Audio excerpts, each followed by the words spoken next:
Hey everybody, this is CP43 with a new update for you guys.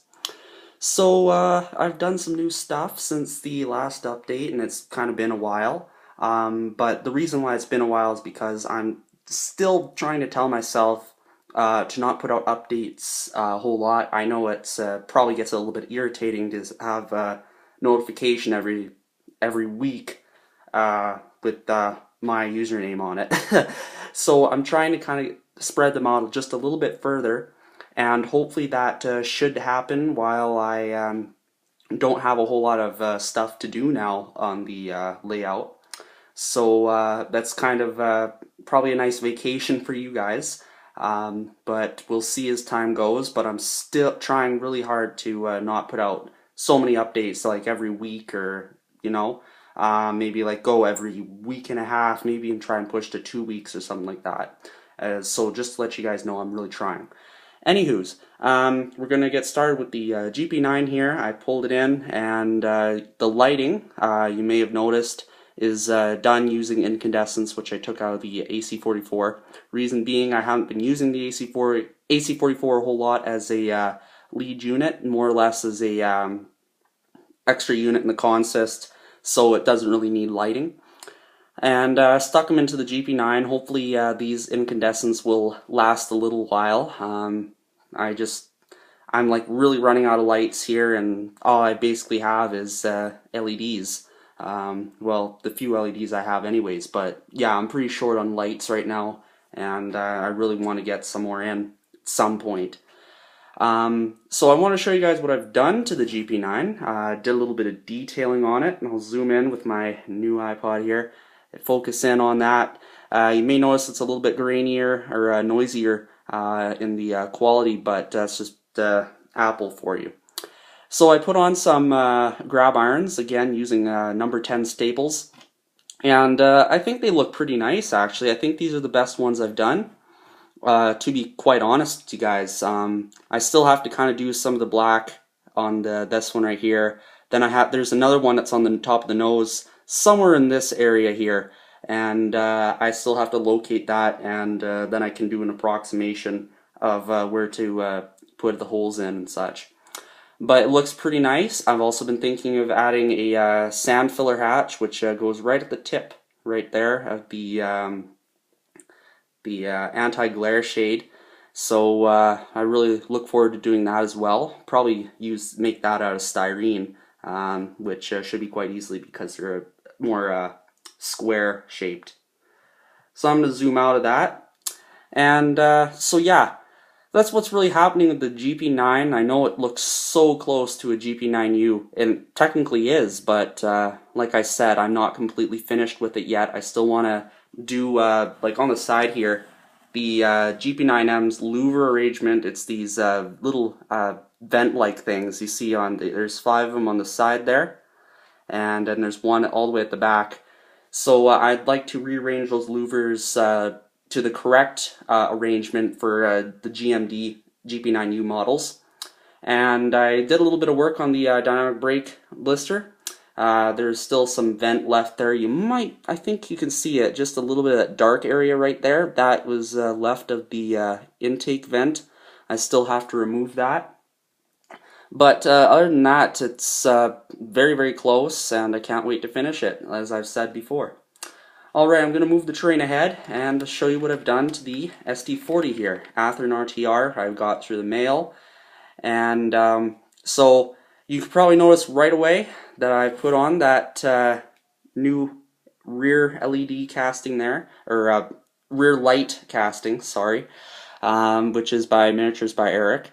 So it turned out very nice, and I still have to some point fill in that EMD hole, which you can see sticking out on the edge there, and paint over the where the original casting was.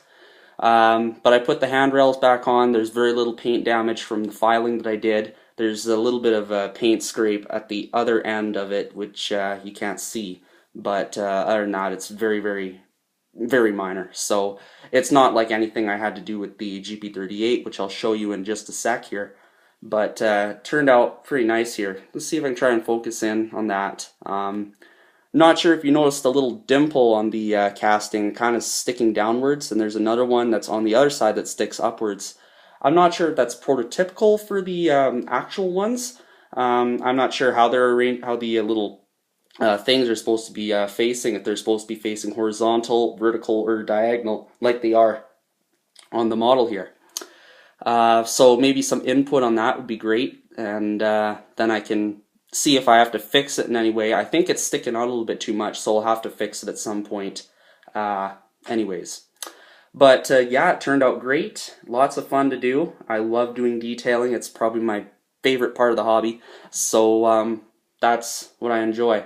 I also did a little weathering work on the dynamic brake here. The original owner, which is YouTuber Evergreen Railroad, I guess he did the weathering before, and it looks like, as you can see on the hat or the vent over here, it looks like it's kind of like a permanent marker.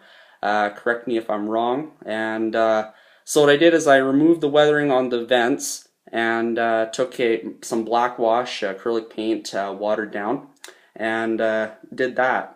So I'm actually going to take this off to show you guys. So here we go, and zoom out. So let's see here, there we go. So if it'll kind of focus for me, there we go. So you can see there, looks much better than it did actually. It was kind of messed up. You kind of have to do a little bit more work on this side, but that's what it looks like. It looks much better. I did a little bit on the two fans here, but it's not really noticeable.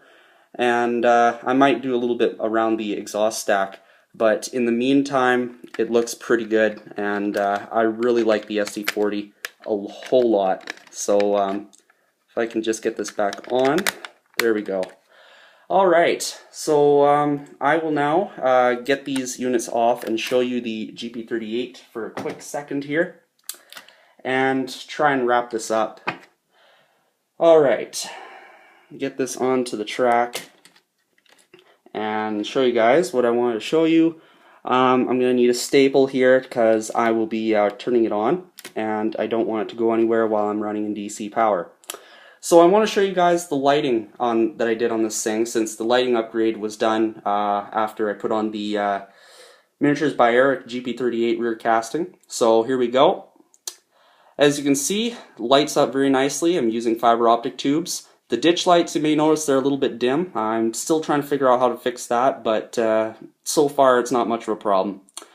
And really do like how the number boards are lighting up as well. Those are printouts, just using regular paper from Microsoft Word, and turned out quite nice. So that's the lighting on the unit. Nothing really much else to show you guys about that. So there's something else that I want to talk to you guys about, and that is, not sure if you guys have heard. I've talked to some of my friends about it, but CP had approached CSX about a week and a half ago about a possible merger, which was, let me tell you, a little bit kind of crazy. I was shocked hearing about it. And I was going to tell you guys about it, and I was going to tell you guys my thoughts about it, thinking, oh, Hunter Harrison is not going to back down from this merger because he's a fighter. Well, I looked on the internet this morning at school and heard that that there is no plans by CP to have any other proposals towards CSX in a merger, which again shocked me.